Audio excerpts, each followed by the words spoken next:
యాదగిరిగుట్ట లక్ష్మీ నరసింహస్వామి వారిని BJP Bhuvanagiri parliament అభ్యర్థి బూర నర్సయ్య గౌడ్ దర్శించుకున్నారు.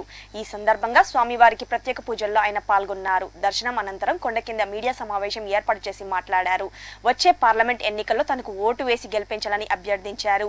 బీబీనగర్ కి ఎయిమ్స్ సాధించిన ఘనత తనదేనని గుర్తు చేశారు. తనకు ఓటు వేసి ఎంపీగా గెలిపిస్తే భువనగిరి పార్లమెంట్ నియోజకవర్గాన్ని మరింత అభివృద్ధి చేసి చూపిస్తానని ఆయన హామీ ఇచ్చారు.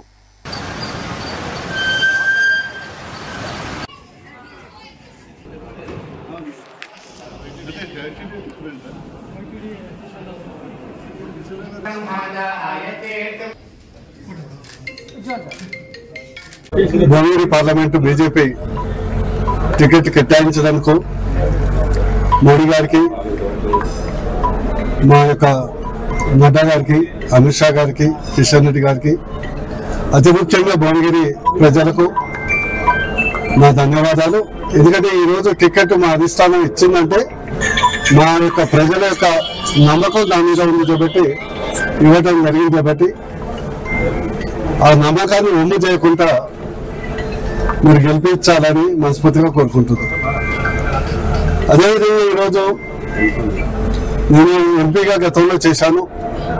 తదుపరి రెండోసారి స్వల్ప మెజార్టీతో, ఎలాంటి కాంట్రాక్టర్ని కాదు, ఒక బిజినెస్ మ్యాన్ కాదు, బ్రోకరిజం నా బ్లడ్లో లేదు.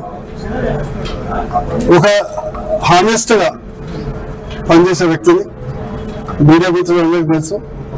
ప్రజలందరూ అత్యధిక మెజార్టీతో గెలిపిస్తే మోడీ గారి యొక్క నాయకత్వంలో మన భువనగిరిని బంగారు తెలంగాణ చేయడమే నా లక్ష్యం అని ఈ సందర్భంగా తెలియజేస్తూ